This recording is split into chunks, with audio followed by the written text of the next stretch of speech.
Good morning, everybody. Thank you very much for being here. I want to thank the audience here for attending. I also want to thank those of you who are tuning in online for a very lively discussion about a very critically important topic, getting America's cryptocurrency policies right and recognizing the national security and economic implications of doing so. I want to thank my colleagues here at the American Enterprise Institute for hosting us this morning, as there's really no more fitting place than AEI to have this conversation.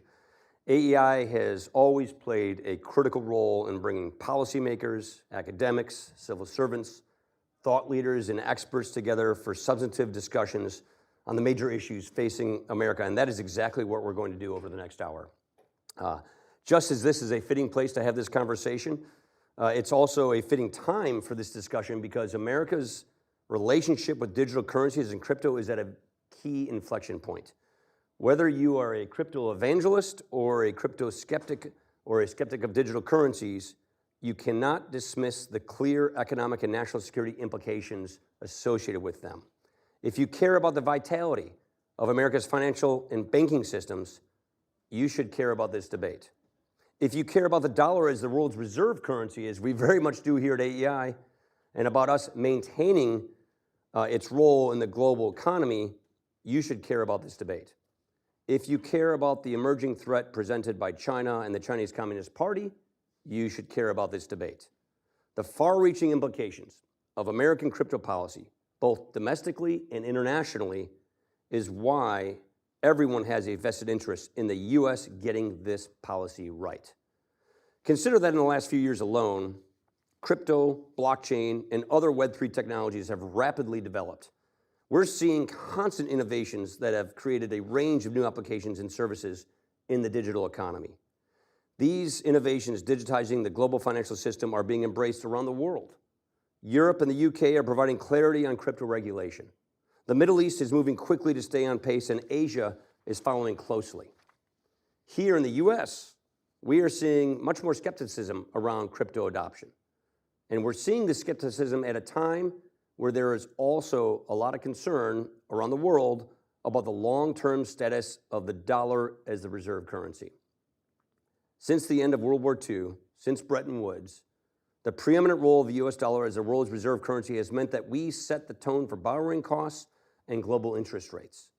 But that dominance is being threatened by a very large series of factors. China has lessened its reliance on the dollar and is actively promoting the yuan as a trade currency. In China, the yuan has overtaken the US dollar as the most used cross-border currency, and within the past year, the US dollar has lost its position of most traded currency to the yuan in Russia. Other countries are increasingly trying to settle transactions in non-dollar denominations. They are finding ways around the SWIFT system. As countries around the world are actively reducing their reliance on the US dollar, there needs to be a broader understanding of how America can recognize and adapt to the growing influence of digital currencies. This is one issue where I'm hopeful bipartisanship is possible because the national security and economic policy implications are just so profound for us as a nation. I've been encouraged by the approach taken by my friend Patrick McHenry and the House Financial Services Committee. But as legislators tackle this issue, the administration and regulators are starting to erect frameworks that will have profound impacts going forward. In my opinion, government needs to be speaking with one voice on this issue, and the current patchwork of regulatory oversight is not cutting it. And certainly it is not positioning the U.S. as a long-term leader on this issue. As Washington tries to get this right, one thing is very clear. Policymakers and regulators will need the perspective of industry leaders and experts who have spent decades studying this issue from every single angle. It's why I'm so grateful for the panelists that we have here today and an incredibly accomplished bunch we have with us. First, we have Omid Malikan. Did I get that correct, Omid? Yeah. Omid Malikan has been called the explainer-in-chief of blockchain technology. So there's no one better to break this issue down in terms that we can understand. And we will open up to questions at the end, so no questions out of bounds. Omid is an accomplished author and an expert, and he's currently serving as an adjunct professor at the Columbia Business School. Then we have Daniel Gorfein. Daniel has spent decades working on fintech and blockchain technology. He was the first Chief Innovation Officer at the Commodities Future Trading Commission, where he led efforts to develop regulatory efforts in digital markets. He's worked with members of Congress, agency officials, and think tanks on fintech policy and regulation. Daniel currently serves as adjunct professor of law at Georgetown University Law Center, teaching fintech law and policy. And our final panelist, we got the order wrong. You guys are sitting next to your name tags, right? Our final panelist is Faryar Shirzad. I always get your name. Did I get the last name okay? That was decent enough? All right, thanks, Faryar. Faryar Shirzad is the Chief Policy Officer at Coinbase. He was previously the global co-head of the Office of Government Affairs at Goldman Sachs, and he served in the National Security Council at the White House from 2003 to 2006. And if I'm not mistaken, you were Bush's Sherpa for the G8, correct? The G8 Sherpa. Yeah, that's right. I remember those days. Different days than we have right now. Faryar has advised presidents, members of Congress, and industry leaders on economic and financial technology issues. And most relevant to our discussion, he has spent the last couple of months traveling around the world talking about blockchain technology and crypto with foreign leaders, which gives him a very unique perspective for this conversation. So I want to facilitate a conversation with these experts, and then we're going to take a few questions from the audience at the end. And I want to start our discussion with a question to the explainer-in-chief about blockchain technology, Omid. Omid, let's frame this in the real-world context. Can you share some of the prominent use cases for crypto and blockchain currently, just so we can set the stage for what is this and what does it do? And then do you think it has a real role in strengthening the global financial system in the future? Or are we just talking about a fleeting financial instrument that will quickly lose its luster? And we were talking about this in the back room. When I was a staffer on the Senate Commerce Committee in 1996, we were grappling with this new thing called the internet. I don't even think Mark Andreessen has even formed Netscape at the time. And maybe it was fleeting at the time. And we wrote the Telecom Act of 96, and we didn't know what we were looking at, but we sort of knew enough to have enough humility to realize we didn't understand this, so we wanted to open the space up so that the market could really take it. And there came the internet, and I'm not saying just because of this law, but this law gave the open space, the open free range, so that all these incredible products could exist, because we as policymakers at that time had the humility to understand we didn't know everything, so we allowed a market to occur. Is that kind of where we are with blockchain? What is blockchain? What are its use cases? And what do you see as its future? It's a good analogy, because that is where we are. We're currently, what, not even 15 years into this? So everyone's heard of Bitcoin by now. And most people, when they think of Bitcoin, it has this reputation as sort of like a digital gold. It's a kind of money that has fixed inflation. So it appeals to people who are worried about things like central bank overactivism. But another way to think about Bitcoin, and this is where the underlying blockchain infrastructure comes into play, is that it is a financial asset that comes with its own legal system. So historically, going back centuries, if not more, the most successful currencies or financial products are the ones that have the most trustworthy legal system that goes with them. And academically, what's interesting about Bitcoin is that using this admittedly very confusing combination of technology and cryptography and incentives, in some ways it has its own legal system. So in that regard, it's actually gained adoption in a lot of unlikely places, in emerging markets, for example, but in places where there is no trustworthy legal system, right? And that's Bitcoin. But in recent years, a lot of the attention has shifted to blockchain platforms like Ethereum that you could think of as just this more generic modern financial infrastructure, that you can create all sorts of different assets on them. Some of them are these native products like cryptocurrencies, but some of them are stocks or real estate or even dollars. And then there are aspects of what blockchain offers that from a purely academic point of view are preferable. For example, everything is digital, everything is global, everything runs 24/7, which most modern finance does not. And just the fact that you could have all these different assets live on one infrastructure, if you think about like part of what appeals to us about the internet with the smartphone is that you have your text and your video and your audio and your other media all in one place. Finance doesn't have that. In the financial world, you have dollars here and euros here and stocks here and bonds here. And a lot of the risks and things that tend to go wrong happen because of the weak connective tissue. So when we move on to this modern blockchain infrastructure, we can have all these different assets living on one platform, sort of like how all digital media lives on the internet. And then we can use the programmability of it to really construct solid ways for which people buy things, own things, trade things.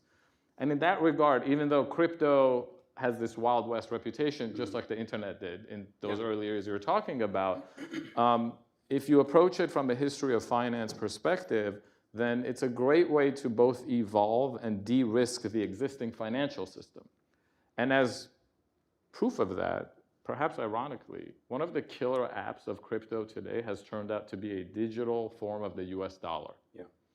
And this goes back to what you were saying, that why is it so important for us to get this right from a policy perspective is that crypto can really project the brand and influence of the dollar via these products called stable coins. That's win-win. You know, we take it for granted that we get to use the world's reserve How many currency. stable coins are denominated in dollars of all the stable coins that are out there? 98%. Yeah, right. It's almost all. Almost all. And the demand is almost insatiable. And in fact, the one thing that's missing, and I think would take it to the next level, is clear rules as to how stablecoin issuers behave. Because they do exist at the intersection of this programmable crypto world and the traditional financial system. But that might be one of the biggest reasons why, in this moment in time, from a policy perspective, we really want to get this right. Because we don't want to forfeit the lead that we have as Americans as far as global crypto adoption. Okay, I want to come back to that in a minute, but because I want to get these other two gentlemen in the conversation. But I want to come back to, why does this matter that we're the reserve currency? What does this do for us? What is the exorbitant privilege? So I want to get back into that with all of you. But Faryar, I want to bring you into this.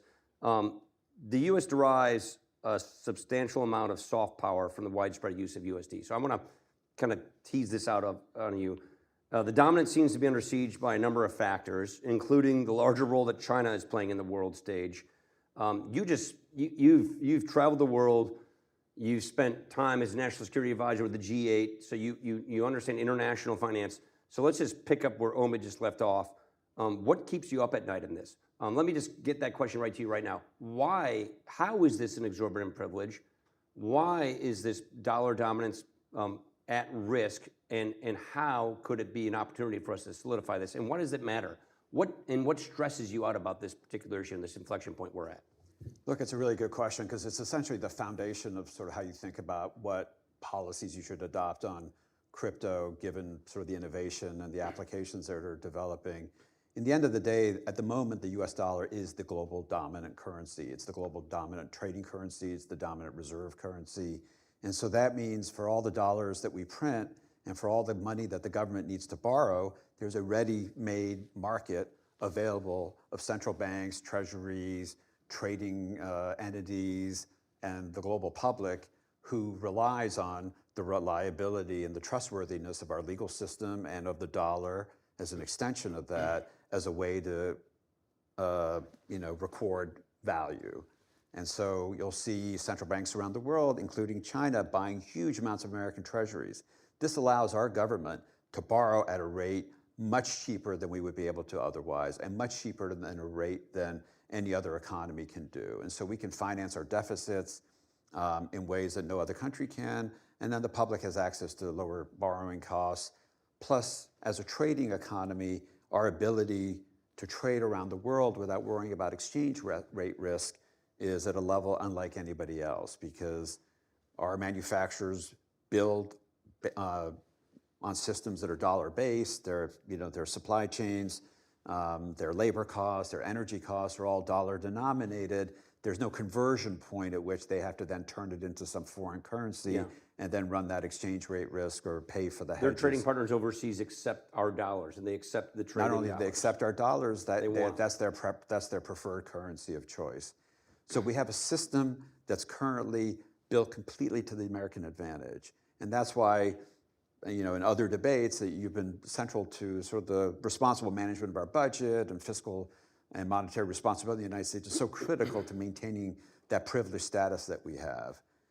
Now, what you have in the midst of all this is the emergence of crypto. And at the moment, the crypto economy is a dollarized economy. As you said, stablecoins, which are tokens that represent a specific unit of fiat currency, are 98% dollar denominated. Now, you've seen the beginning emergence of non-dollar denominated stablecoins, but that's at a very nascent stage. And actually, interestingly, the Europeans passed this really landmark crypto rule that creates all sorts of regulatory certainty that we need in the United States regarding the intermediation and the trading of crypto.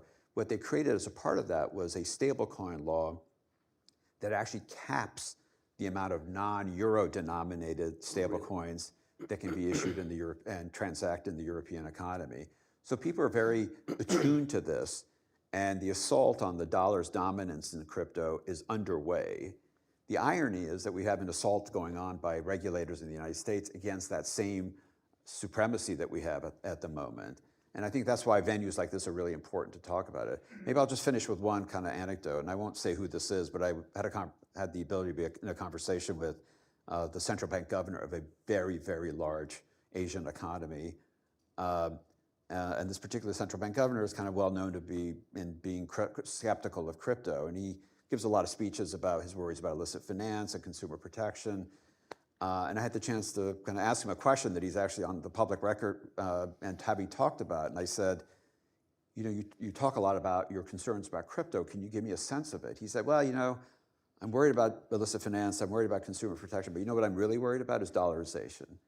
He said, dollarization may be fine for other economies, may be fine for Latin America. It's not okay here. And until we figure out a way to protect our domestic currency from the dollar influence of the crypto economy, I'm going to be against it. And I think that was a telling moment for how influential the dollar's role in crypto is at the moment, but it's one that we're ceding ground on every day if we allow it to kind of continue the way the regulatory uncertainty has sort of put things in the United States. Yeah, so, and I want to get Daniel in here in a second. So if we want to keep our dollar dominance, we've got to get our fiscal policy right, which just interesting. We published a book here at AEI called American Renewal in November. It's often cited as a cure for insomnia, but it also shows you a way of getting our fiscal policy in a good path so that we can get our debt under control, so that people have confidence that we're actually going to pay our debts. But we're at this inflection point with respect to this. That's such an interesting point. I think people see the dollar losing its luster, losing its dominance, and crypto could be an accelerant in one of two directions, is what we're getting here. Daniel, let me bring you into this then, on digital innovation. There is a lot of it unfolding internationally with regard to real-time payments, with regard to central bank digital currencies, per just continuing this conversation. We control the SWIFT system. And so people see the headlines, Russia sanctions. I don't think people knew what SWIFT was before the invasion of Ukraine. I think most citizens who read newspapers know what SWIFT is. We control the SWIFT system, and the US dollar is the predominant clearing currency around the world. So picking up with these two guys this left off, why is maintaining a financial leadership role in settlement and clearing so important? What are the risks of losing it? And describe a little more, put in a little more detail, is what is the inflection point we're at? So what I just heard from Omid and Faryar is there's actually an opportunity to extend the dollar's reach, which is good for not just brand America, but good for our principles: freedom, liberty, transparency, privacy. Where are we in this inflection point? So how do you see, why is our leadership role in settlement and clearing so important? And what are the risks of losing it? What does the world look like if we don't have this? Yeah. So let me build on this and try to also unpack what it means to say we have a dollar-based international financial system. And to simplify it, it's helpful to think of it in two parts. There's the dollar, which is the asset. But then what we're talking about now, when you mention SWIFT, that's an example of the rails. That's the infrastructure upon which the asset is transferred. Okay, explain the payment rail system. Yeah, so the rails are, so SWIFT is a messaging system. It's a messaging service. So communications between banks to say, I want to send an asset, in this case the dollar, from bank A to bank B. We also have clearing and settlement systems for capital markets. So when securities are transacted, what's the back-end infrastructure that settles? These are critical components. And let me explain why the US kind of evolved to the place we are today. You heard a little bit about from Faryar, why is the dollar kind of the choice asset? It has to do with rule of law, strength of our economy, governance. But when it comes to those rails, that technology to date has been fit for purpose and has been incredibly efficient. And efficiency and friction matter in international transactions. So the dollar is a safe asset, and then those rails have allowed people to transact very efficiently. So the combination of dollar plus the rails, the infrastructure being something that the US has either controlled or heavily influenced, gives us tremendous advantages. And maybe to explain the advantages, it's better to say, like, what would happen if we lose those advantages? So think about the rails themselves. Why do they matter? Well, when you think about financial crime, when you think about illicit finance, when you think about sanctions regimes, it's actually the rails and the infrastructure that you're monitoring. It's not the asset itself per se, it's the rails upon which that asset is moving. So if new rails are developed, if new infrastructure is developed, you run the risk of losing control over things like policing for financial crime and in being able to impose sanctions regimes. The other major challenge is that rails, it's an infrastructure level upon which things are built. You plug your systems in. The reason US financial markets are so robust, liquid, and deep is because they are built upon that infrastructure. If someone else is building that infrastructure, they kind of have a first mover advantage in terms of what they actually build upon it. We talked a little bit about the dollar and the impact of having the dollar be the reserve currency in terms of lower borrowing costs, things of that nature. Pricing commodities, pricing securities and financial instruments in dollars gives us a great advantage, and Faryar kind of walked through that. So where are we today? If I have one major takeaway on like what tokenization and cryptography and blockchain and all of these terms mean, it's the idea that the internet, going back to what you were to say, the internet connects computers. It allows us to very efficiently move information. We know that with email. You can send an email halfway around the world instantaneously with relatively few intermediaries at relatively low cost. In my view, this same infrastructure now, the internet, can be used to send information about value and ownership over value, similarly in a very fast, efficient, and low-cost manner. And that use of developing a new system to send information of value, that's infrastructure. Those are rails. That's what we talk about when we say the blockchain. So if the US doesn't stay on top of what does it mean for CBDCs, what does it mean for tokenizing different types of assets, and making sure that we have the right infrastructure upon which it transfers, we could be at a real disadvantage over time. I don't think any of this is revolutionary. It's not going to happen tomorrow, but friction matters. And over time, if there are better systems that are more efficient, people will slowly gravitate to those systems, and then the assets that are traded upon those systems will become more prevalent.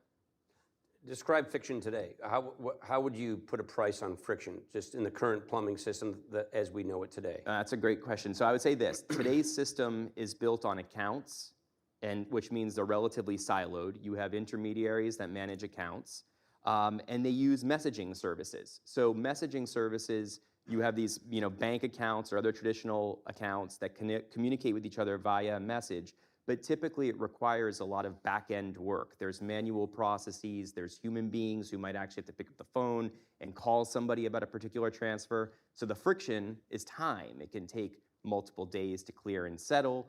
You don't have real-time access to information about transactions. And it's like business hours too. Yeah, business. Well, actually, if I can point out, if you look at the recent SVB crisis, it's reported that the San Fran Fed was unable to send a huge chunk of money to SVB on Thursday before that weekend because their computer systems turn off at 4 p.m. You cannot have a world where we can move in real time on the front end, but these back-end systems that I'm talking about are scotch taped and bubble gummed together and turn off at 4 p.m. You're going to end up having real challenges when that happens. So yeah, it's cost. It's more expensive when you deal with more manual processes. It's time. It's lack of access to real-time information because siloed accounts don't publish kind of a common ledger. So when we think about removing some of that friction, And there are fees involved in these and stages. and each of the intermediaries will extract fees, and that is absolutely going to drive costs. So the more you are able to disintermediate certain actors and certain processes, right? It's not just the actors, it's like the cumbersome process. You will start drawing out cost, you will move faster, and you'll also have more real-time access to information, which I think is absolutely critical. So this infrastructure, the question is, if you were to build systems today, would you build them using kind of like the original Swift architecture and original clearing and settlement systems that were built 30, 40 years ago? I mean, unequivocally, no, you wouldn't. You'd try to use modern technology and upgraded systems. I think that's where we are today. What's a good estimate for fees? I kind of get into this. So what is the cost of friction of money going around the world? 4%, 6%? It can be very high. I mean, certainly in like the retail perspective of like remittance users, I mean, easily you can have like a remittance service be charging upwards of 10% on money that's sent home, for example, because it's running through the correspondent banking system, all of those accounts. There's all that messaging. You've got workers through Western Union sending money to El Salvador up here, things like this, right? Totally, and so that can, and today, I mean, is there a more efficient way to do these things? Yes. It's, I think, 2 to 3, no, we're now at $3 trillion a year are the revenues of the payments industry that moves money around the world. You can think of that's like a tax that we all pay for everything. Every credit card swipe, every wire, and you know, no offense to the payments industry, it's great that we have them today, but if you could eliminate $3 trillion worth of costs, which with things like stablecoins we should be able to, then it just becomes a massive benefit to everyone. Yeah. So I think there's a just huge lag that exists in the current system. So if you think about the capital markets, trades occur. When a trade occurs, it typically takes 2 or 3 days until it's fully settled. to clear it. Yeah, and so if you're talking about a trade that occurs on a Thursday or a Friday until the following Monday, that risk period is particularly amplified. So you've got this entire infrastructure of financial systems Just to ensure all just of that. intended to manage that risk that exists because you don't have instantaneous settlement. With crypto, because what crypto is tokenized ownership interest, you can send an asset instantaneously, just like you can send a text message. And then that sort of settlement lag is gone. And so that instantaneous 24/7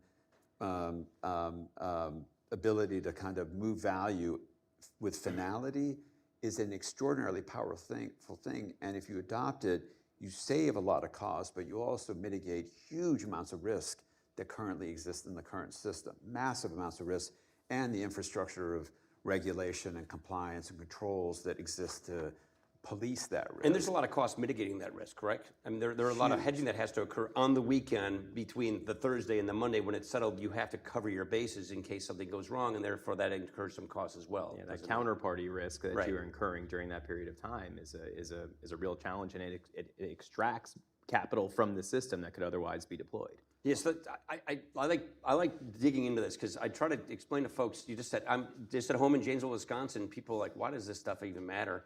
Because it's like plumbing, and we have this old lead plumbing, you know, of moving water around the world, or in this case, financial instruments around the world. It's slow. We designed the system, and it's going to be replaced. And the question is, when the system is replaced, to be instantaneous, to be friction-free, to be cost less, to be able to be programmed, is it going to be a U.S. system? Is it going to be a U.S. system that inculcates our values, privacy, freedom, liberty? Or is it going to be a system designed by someone else with other ulterior motives? And that, to me, at the end of the day, is what really implicates our national security here. Omid, you wanted to jump in? I've got...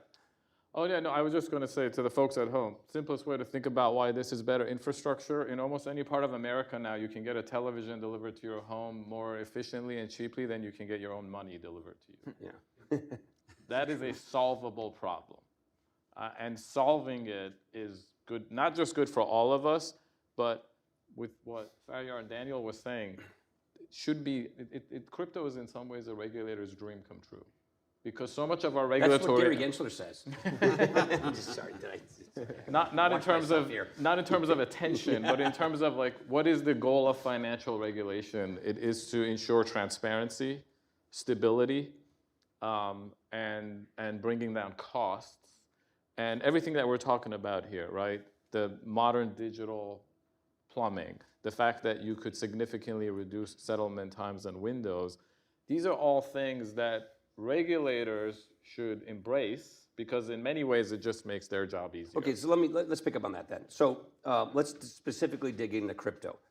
There's been a flurry of regulatory activity against some of the major players in this space. How does this impact financial innovation in the U.S.?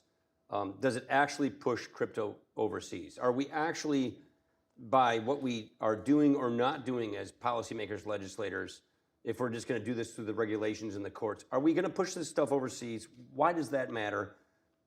Are there real consequences to this activity? And are we doing the right thing to protect U.S. consumers if we just basically take this laissez-faire, let the regulators figure this out approach? So I spend most of my time interacting with people in the crypto industry because that's where I get my knowledge from. And not a week goes by now that I don't hear about a startup, an established company, an investment fund actually moving resources offshore. Not theoretically, but them literally saying that like we're opening up an office in X country. Yeah. We're applying for a license in Y country. You can actually go on places where crypto companies and protocols list job openings, and increasingly you will say it literally says applicants from the United States will not be accepted. So it's already happening. So I'm looking at the Electric Capital's 2022 developer report, and they're saying the percentage of crypto developers located in the United States is declining 2% per year. Currently sits at 29% overall, down from 40% 5 years ago. So that you're basically saying there's a brain drain as well that's occurring here. There's a brain drain. I mean, and a lot of my students are international students, and particularly the ones who come from the emerging markets. They see the value right away, and many of them want to stay here. Yeah. And they want to build a business here or build a career here, and we want them to stay here and do it because that's good for all of us. But the regulatory environment in the U.S. has gotten so bad now that just from a risk management point of view, talent and capital is moving offshore. And I think the sad part of this is that not enough folks in policy in the US realize that crypto is going to happen. Just like the internet was always going to happen, right? Like you played a part in creating balanced rules that led the internet evolve responsibly, which is how we got Netflix as an American company, Google as an American company. But it's not hard to imagine a world where if the regulatory environment in the US was such 20 years ago that it was too hard to start those businesses here, doesn't mean there would have been no streaming or social media. It just would have happened elsewhere. And we're at that inflection point now where if we don't have a significant change to the regulatory approach in the US, you're going to start seeing whatever the Netflixes and Googles of the crypto world are, be offshore, which is, it's bad for jobs, it's bad for tax revenues, and perhaps most importantly, it's just bad for influence and America being influential on the world stage. Well, I want to get to the national security implications in a minute, but Daniel, you teach fintech law at Georgetown, so this I think this segues nicely to your portfolio. There's been a lot of discussion in Congress and among regulators about whether existing financial regulations can be directly applied to crypto. What's your perspective on that? Do we really need new regulatory frameworks, and what are some of the key challenges that need to be addressed? So do we have enough laws on the books that fit this well, or do we have to upgrade those laws? What's your take on that? So we absolutely need to upgrade laws and regulations. There are existing ambiguities, there are gaps, there are challenges, and if we continue on the path that we're currently on, I think as we saw last week, and we can talk a little bit about that decision, there are real limits to regulation by enforcement. It doesn't solve for existing ambiguities, and it's not good for any stakeholders. It's not good for industry. It's not good for innovation. It's not good for regulators because there's no clear mark and you expend a lot of resources in trying to enforce against ambiguous rules and laws. And it's not good for investors and consumers. So where are these gaps? So the gaps are, and they've been acknowledged kind of for a number of years now. Number one, we largely regulate crypto exchange activity at the state level under state money transmission laws. There are some states that have created bespoke regimes like New York, but for the most part, we're doing this as money transmission, and we're not treating it as kind of market activity.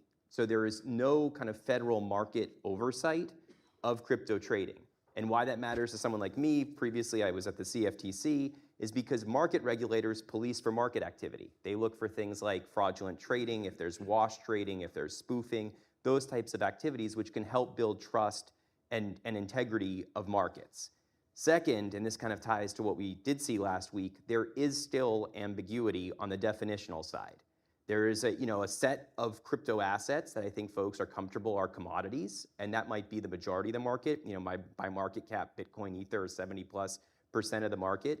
There may be things that people fully acknowledge are securities, but clearly there's stuff operating in the middle where there's some degree of ambiguity. And if we don't solve for that clearly with laws, rules, regulations, it doesn't create a good mark for anybody. And then you see that the SEC can lose in certain actions when someone challenges whether something is a security or not. Stablecoins, we've been talking about the potential there, and there's a lot of potential with stablecoins, but we're still debating, how should that be regulated, which sends a message of this isn't really blessed yet from a policy perspective. So it can kind of slow the development and mainstream adoption and use of stablecoins for kind of more mainstream payments purposes. The last thing I'll point out is we do have ambiguity as well around how certain types of intermediaries or new intermediaries fit within the system. What I mean by that is we have crypto custodians. Custodying a crypto asset is different than custodying a traditional security or cash. So we need clear rules, like the SEC has its qualified custodian rules. We need to know how those rules flow through to these types of intermediaries. Then you get DeFi platforms, these decentralized exchanges. DEXs are really interesting. It's part of like automated finance. It's the idea that you can have really efficient systems running, but our regulatory system has no way of grappling with that today. We're seeing enforcement. We're hearing, if you do this, we will enforce against you because you're supposed to be a regulated entity. But if you were to ask the regulator, how do I become a regulated entity? There's no answer. There's no viable path forward. So in my view, and especially with what we saw last week, at the very least, the takeaway from the Ripple decision is that a very smart federal judge in the Southern District of New York saw ambiguity and ruled that something is not a security, which at the very least means we need clear rules of the road. And I hope that will encourage Congress to actually act on that. So I don't want to bring you into the Ripple decision, Faria, but I want to bring the other two guys. So let's pick up with that, because that ruling came out Thursday night, I think? Yes, Thursday. So fresh, brand new. We now have, this is the jurisdiction that the SEC typically goes to settle its lawsuits, if I'm not mistaken. So we've got Southern District of New York judge just said what in the Ripple ruling, and how does that ripple through? What are the consequences of this Ripple ruling? What do you think that's going to happen? Pick it up, and then I want to go to you, Omen. Yeah. So a couple of the major takeaways is that the XRP token itself, the judge said the token itself is not a security. It could be like a commodity or a currency, but that's an important takeaway. So point number one is that XRP itself is not a security. Question number two is when dealing with retail investors on a secondary exchange, is that token, which is not a security, could it be an investment contract between the retail investor and the issuer? And in the Ripple case, the court said no, that it is not part of an investment contract when the token is trading on a secondary exchange.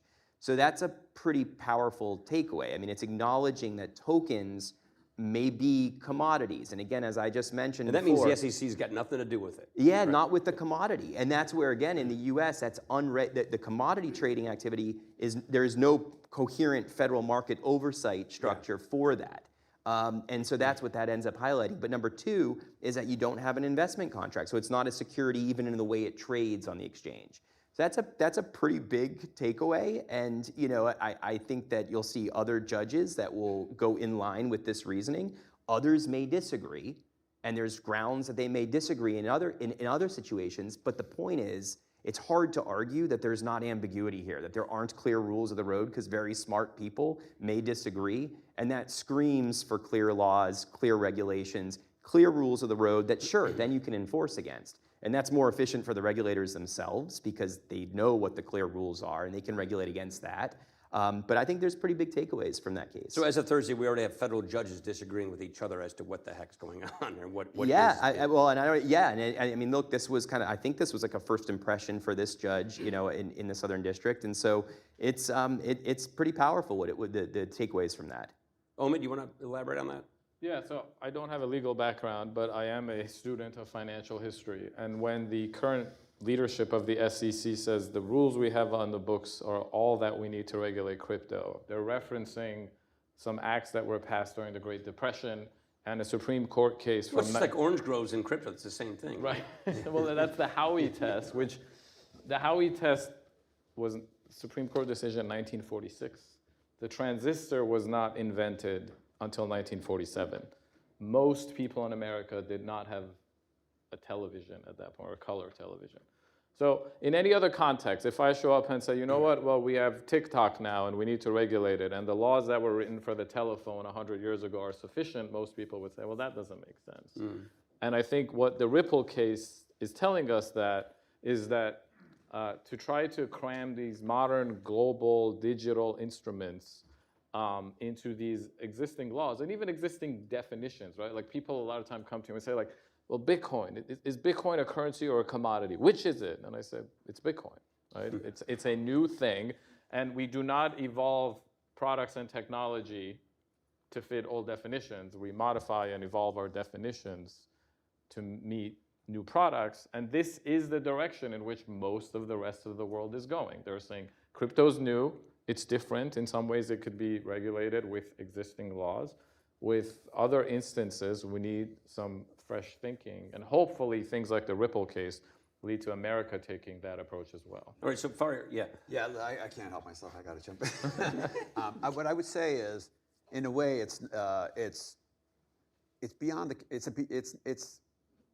it's hard to expect a judge, and it's hard to expect a regulator to develop national policy around a gigantic new innovative area of industry or technology. It's something Congress is, the constitutional branches of government and Congress are specifically there to do. Take public input, evaluate the broad sort of equities involved, make a decision about how do you regulate the space. And interestingly enough, the administration actually largely agrees with this. I think a lot of us lose sight of this because of how aggressive the SEC has been. The administration's been on record twice saying we need a federal regime around the regulation of stablecoins, with the Fed as the primary federal regulator. We need a federal regime around the regulation of crypto commodity trading, with the CFTC as the primary regulator. They have not spoken to rules around the securities, crypto securities, and the need for legislation there.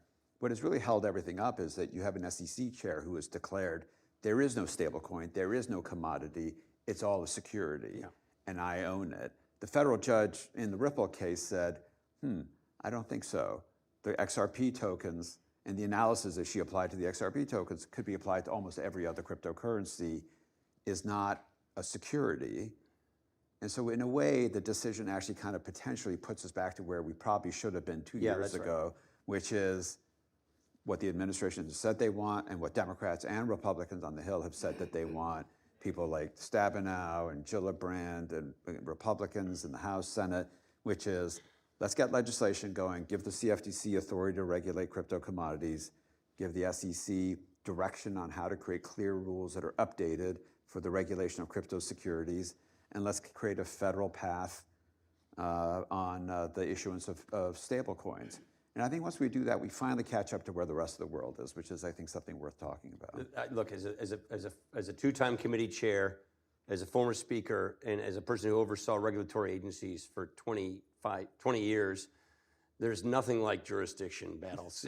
I can tell you, just committee chairs want to keep things in their jurisdiction. Regulators want everything in their jurisdiction. It's just a human nature problem you have in government. And I think we're sort of seeing that play out. Faria, you're at Coinbase. You guys made a bet on America. You chose to be an American company. You chose to list and be a publicly traded American company. So you made this bet, even in the face of a brain drain in America, of lack of clear rules, and you've chosen America.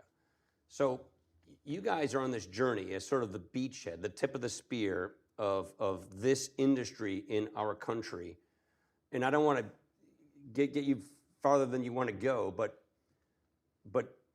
what does victory look like? And I think we've teased this out a little bit, but I'm going to be specific. What does victory look like for an American digital asset company, for an American crypto company, for an American exchange? What does the world that you envision look like? Because you guys chose to do it through America. What does it look like at the end of the day here? In the end of the day, what we're shooting for is predictability and certainty. I think that's all you can really ask for from policy. And what we did at Coinbase, what our founders did, and Brian Armstrong, our CEO, was essentially say, I want to build in the United States when a lot of people didn't want to do that. And I will do everything I can to try to take the existing set of regulatory regimes that could touch crypto activity and figure out a way to comply with them. So the company has 43 money transmission licenses from all the various states that offer them. We have New York Department of Financial Service regulated entities that we run our custody and our exchange out of. We're a U.S. Treasury Department regulated money services business. We have CFTC regulated derivatives entities. We actually have 2 dormant SEC regulated broker dealers. And so we've done everything we can to cobble together the rules that are currently available. What we really are looking for is not regulatory relief, but regulatory predictability and certainty. And so federal regimes around crypto commodities, securities, and stablecoins. What we are doing at the same time is taking advantage of the certainty that exists in global markets.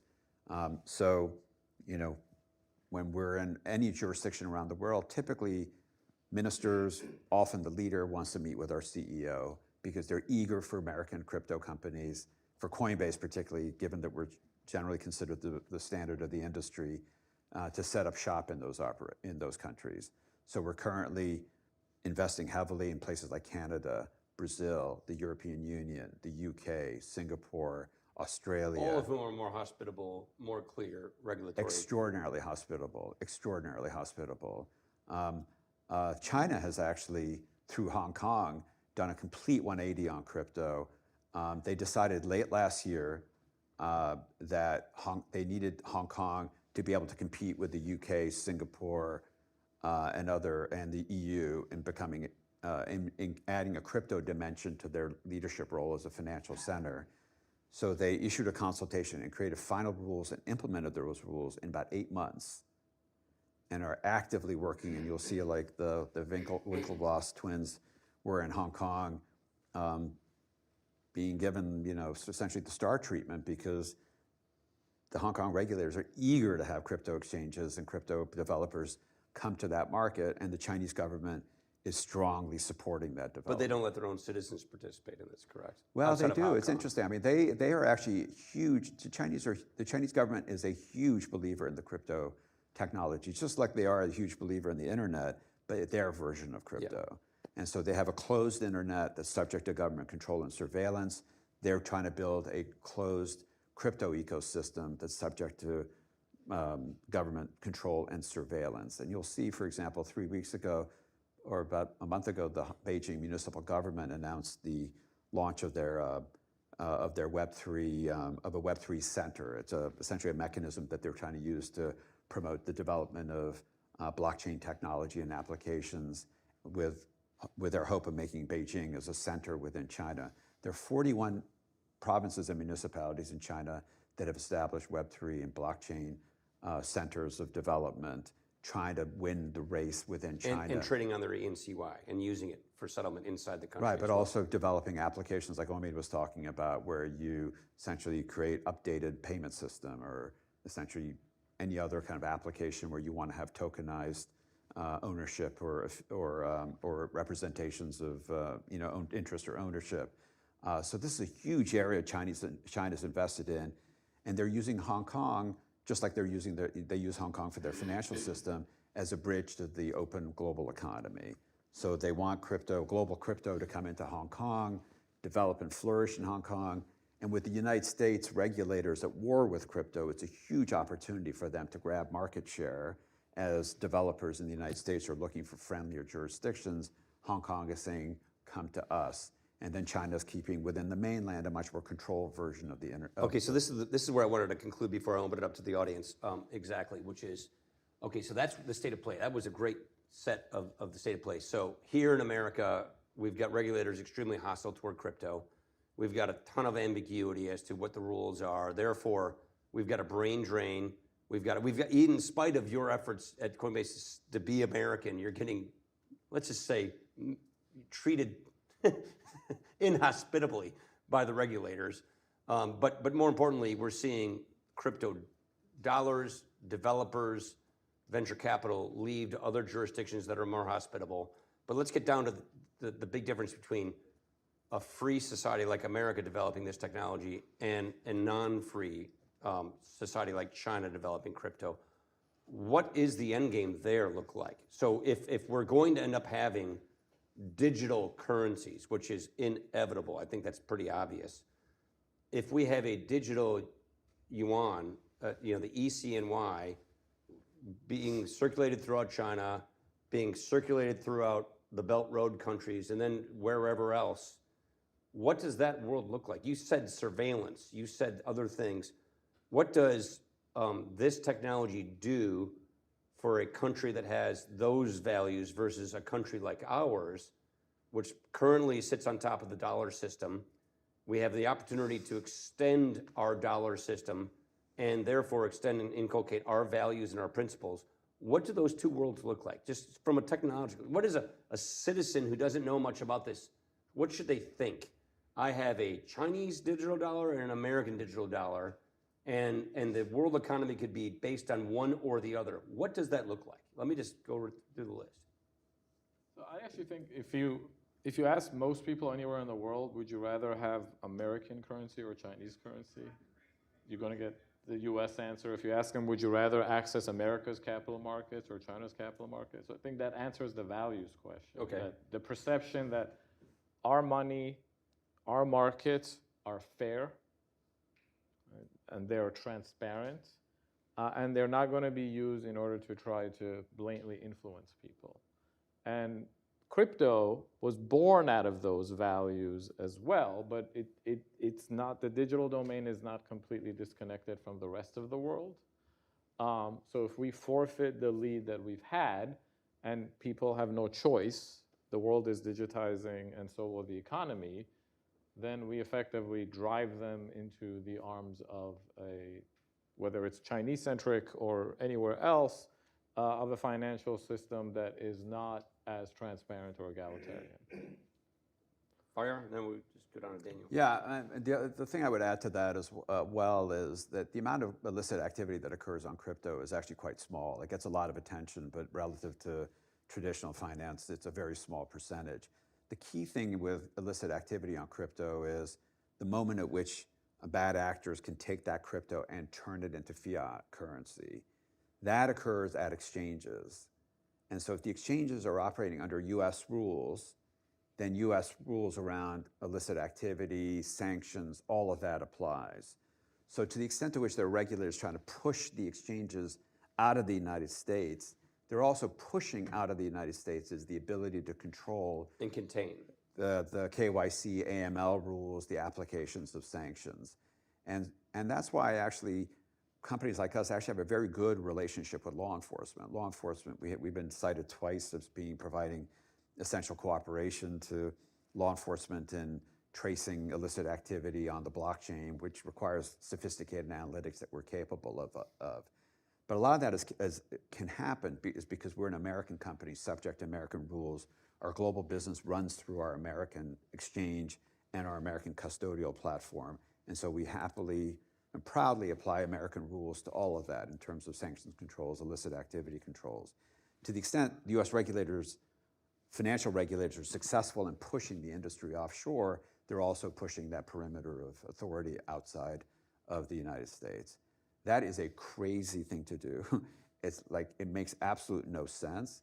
And that's why discussions like this are really important, because policymakers need to understand that the ability of the United States to police this sort of activity requires that the on-ramps and the off-ramps of the crypto economy be in the United States. It's just like the fiber optic plumbing for the last century and until recently runs through America.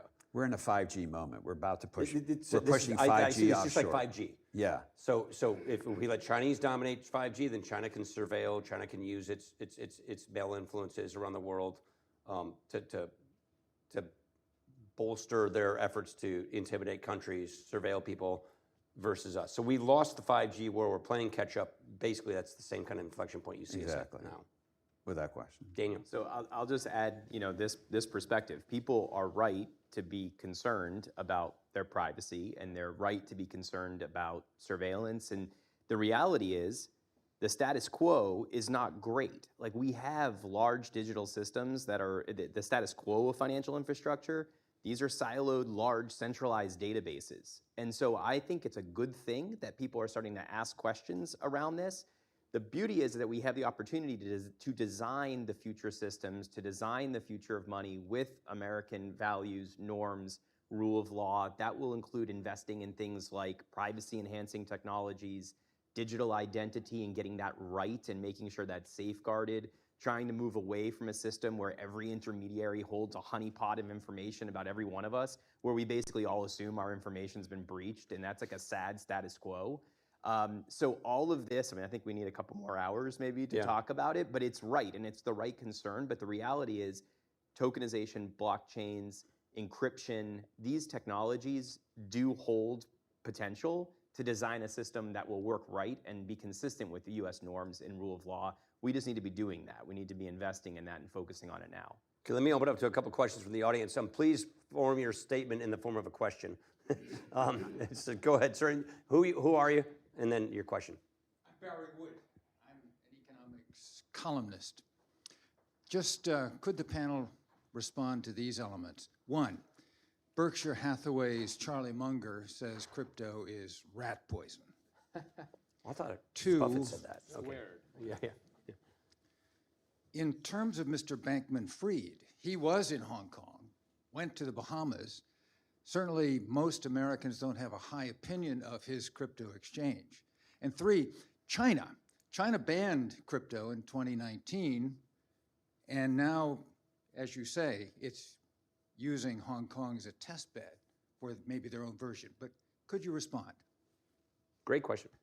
Yeah, so China did not ban crypto. They banned Bitcoin mining is what they actually did. And so they've actually been very early in investing in crypto technology. They're an early adopter, and they're implementing it rapidly, including in the development of a central bank digital currency.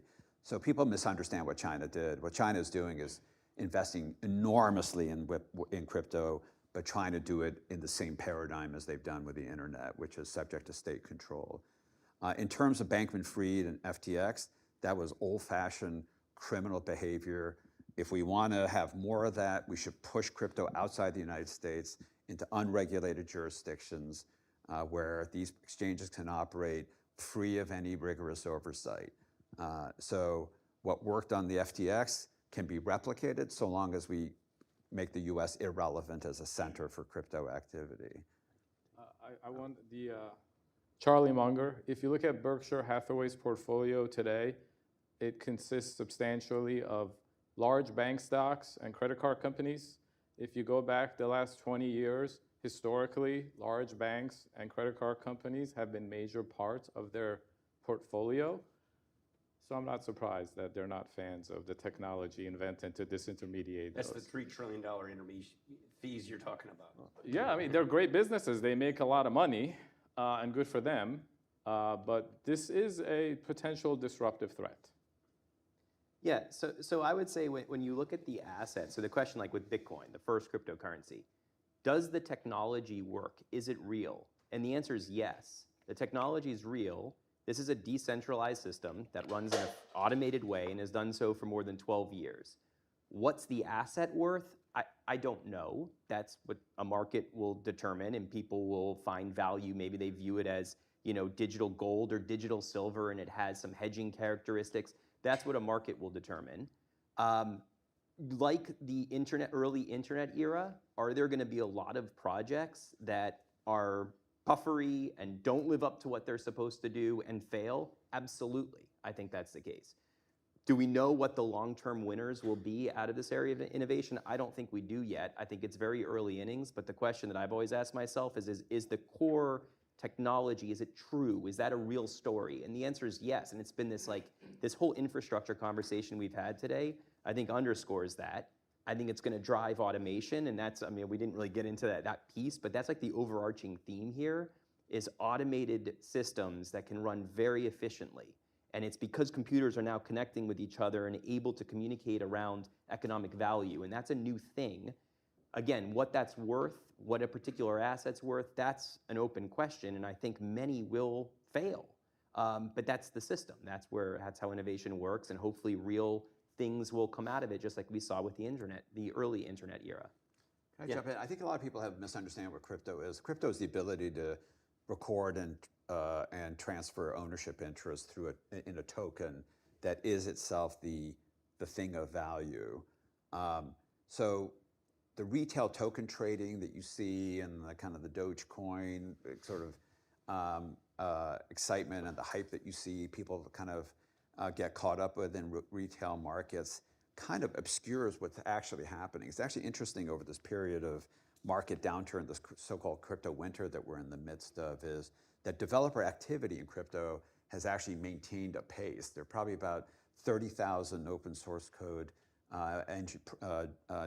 engineering developers who are at work trying to develop applications on involving the blockchain and crypto technology. Well, crypto, the conundrum of crypto is that it's secure, it's reliable, but it's not necessarily fast. And so there's a lot of engineers who are trying to develop a scalable solution that operates with speed that then can be used for a variety of applications, including payment applications. And that's why there's just intense energy around it. And each time you see a new token come into the market, setting aside the junk that exists in crypto, just like in any other kind of new technology, much of what you're seeing is developers taking new approaches to try to solve this sort of trilemma within crypto on what the applications can be. And it's actually an extraordinarily exciting time in crypto, even though asset prices are down, the excitement that we all saw about a year and a half ago is gone. If you're actually close enough to it, you actually see this is the moment to pay attention to. That's very, very interesting. Look, we always try to stick ourselves within an hour. I see hands, but we're at the hour. Maybe, perhaps, there'll be some people lingering. You can ask and answer the questions. But Daniel, Faryar, Omid, thank you very much for joining us. Please join me in welcoming and thanking our panelists for today. Thank you very much.